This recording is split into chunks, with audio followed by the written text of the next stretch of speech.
Hello everyone, welcome to our YouTube channel. NCERT exemplar हम कर रहे थे एक्सरसाइज 2.1। आज क्वेश्चन नंबर 9 डिस्कस करेंगे। If zeros of quadratic polynomial ax square plus bx plus c where c is not equal to 0 are equal, then first option is c and a have opposite sign, second is c and b have opposite sign, third is c and a have same sign, fourth option is c and b have same sign। Question में क्या कहा जा रहा है, आपको एक quadratic polynomial given है, मैंने यहां लिखा let P X is equal to, ये पॉलिनोमियल आपको गिवन है। आपसे पूछा जा रहा है क्या इस पॉलिनोमियल के जो जीरोस हैं, आपको एक तो ये गिवन है पॉलिनोमियल, सेकंड थिंग आपको गिवन है कि इसके जीरोस इक्वल भी हैं। सेकंड थिंग आपको ये भी गिवन थी, इसमें जीरोस भी इक्वल है। आपसे पूछा जा रहा है क्या सी और ए का अपोजिट साइन होगा इसमें, और सी एंड बी का अपोजिट साइन होगा, या सी और ए का सेम साइन होगा। ये चार ऑप्शंस आपको दिए गए हैं। तो जो आपको गिवन है उसके लिए कंडीशन क्या होनी चाहिए, इक्वल जीरोस आपको दिया है इसमें। फॉर इक्वल जीरोस आपका d must be equal to 0, और d का value b square minus 4ac equal to 0। आप 4ac को राइट हैंड साइड ले जाइए, 0 plus 4ac b square by 4, यहाँ आपका ac आ गया। b स्क्वायर क्या है, being a square quantity it remains positive, और आप जब इसको 4 से डिवाइड करेंगे तो ये भी पूरी टर्म क्या हो गई, बी स्क्वायर बाय 4। जो भी आंसर आएगा वो आपको पॉजिटिव मिलेगा, ठीक है। इस और बी स्क्वायर बाय 4 आपका एसी के इक्वल है, इट मींस आपका जो एसी है ये भी क्या होना चाहिए, पॉजिटिव। अब दो नंबर्स का प्रोडक्ट जो है वो क्या कंडीशन होगी, पॉजिटिव आए, या तो दोनों ही क्या हो, पॉजिटिव हो, ए भी पॉजिटिव हो और सी भी पॉजिटिव हो, या ए भी नेगेटिव हो और सी भी नेगेटिव हो। नेगेटिव नेगेटिव कैंसिल होके पॉजिटिव बन जाएगा। तो हमें आंसर क्या मिलता है, हमसे साइंस पूछे जा रहे थे,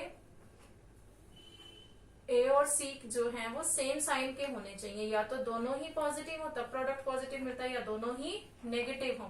सी and A have same sign, और ये किस ऑप्शन में गिवन है, C and A have same sign, third option में ये गिवन है। कभी भी क्वेश्चन में ऐसा दिया हो कि जीरोस इसके इक्वल हैं या डिस्टिंक्ट हैं, ठीक है, या इमेजिनरी है, तो वो डी पर डिपेंड करता है इक्वल जीरोस के लिए, इसलिए मैंने यहाँ कंडीशन लगाई D is equal to 0। Question number 10 है, if one zero of X square plus A X plus B is negative of other, then first option is has no linear term but constant term is negative, second क्या है, has no linear term but constant term is positive, third option is has linear term but constant term is negative, fourth option is has linear term but constant term is positive. आपसे क्या कहा जा रहा है, आपको polynomial given है, late हम उसको px मान लेते हैं, let px is equal to जो आपका पॉलिनोमियल है X square plus A X plus B. आपसे क्या कहा जा रहा है कि इस पॉलिनोमियल का 1 0 जो है वो दूसरे जीरो का नेगेटिव है। मान लीजिए अगर आपका 1 0 2 है, अल्फा अगर आपको 2 मिलता है तो बीटा आपका -2 आना चाहिए, नेगेटिव बोल रहा है दूसरे का, इट मीन्स जो आपका बीटा है वो माइनस अल्फा होगा। यही कहा है ना कि 1 0 जो है वो दूसरे का नेगेटिव है, बीटा को मैं माइनस अल्फा भी लिख सकती हूँ। तो हमने अल्फा और बीटा इसके क्या ले लिए, जीरोस ले लिए। Let alpha beta be zeros of given px।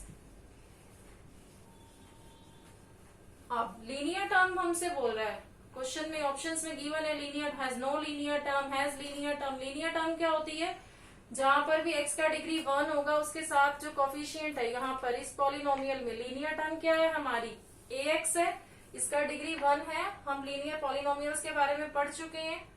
तो इस पॉलिनोमियल में ये जो क्वाड्रेटिक पॉलिनोमियल है, लीनियर टर्म हमारी क्या है, ax, और हमसे ऑप्शंस में यही पूछा है लीनियर टर्म है या नहीं, कांस्टेंट टर्म नेगेटिव है। तो हम इसमें सम ऑफ दी जीरोस लेकर चलते हैं, अल्फा प्लस बीटा। आप इसको कंपेयर करिए जनरल फॉर्म ऑफ पॉलिनोमियल से, A X square plus B X plus C से। आपका a का वैल्यू तो यहाँ 1 है, b यहाँ आपका आपके ऑप्शन में जो आपको क्वाड्रेटिक गिवन है, b आपका a है इधर, और c जो है जनरल फॉर्म में जो c होता है वो आपके पॉलिनोमियल में b दिया हुआ है, ठीक है। तो आप अल्फा प्लस बीटा क्या लिखेंगे, -b अपॉन a। b क्या है आपके पास ए, और जो जनरल फॉर्म में ए होता है वो आपके पास एक्स स्क्वायर के साथ का कोफिशिएंट क्या है 1। जो ये फॉर्मूला था माइनस बी अपॉन ए, उससे आपको क्या मिला माइनस ए अपॉन 1। और बीटा क्या है आपके पास माइनस अल्फा है, यहाँ माइनस ए, तो ये 0 आ गया माइनस ए का वैल्यू आपको यहाँ से क्या मिल गया 0। एक आंसर तो हमें मिल गया। It has no linear term. बात करेंगे अब कांस्टेंट टर्म की। कांस्टेंट टर्म के लिए हम प्रोडक्ट देख लेते हैं अल्फा बीटा का। अल्फा बीटा का प्रोडक्ट क्या होता है सी अपॉन ए। आपका जो सी है वो पॉलिनोमियल में क्या गिवन है आपको बी, यही है ना। अब हमें गिवन है कि एक जीरो दूसरे का नेगेटिव है। अगर एक जीरो दूसरे का नेगेटिव है तो अल्फा बीटा क्या है लेस देन 0 आएगा। मान लीजिए अगर अल्फा आपके पास 2 है तो बीटा आपके पास क्या होगा -2। इसी तरीके से अगर अल्फा आपके पास -2 है तो बीटा क्या होगा, इसी का नेगेटिव लेंगे तो माइनस ऑफ -2 +2 बनेगा। इट मीन्स एक पॉजिटिव है तो दूसरा नेगेटिव रहेगा। अल्फा बीटा आपका लेस देन 0 ही रहेगा। इनका जो प्रोडक्ट आएगा वो नेगेटिव आएगा। अगर इनका प्रोडक्ट नेगेटिव है तो अल्फा बीटा तो बी का वैल्यू है। अल्फा बीटा हमें क्या देगा, अल्फा बीटा होता क्या है सी अपॉन ए।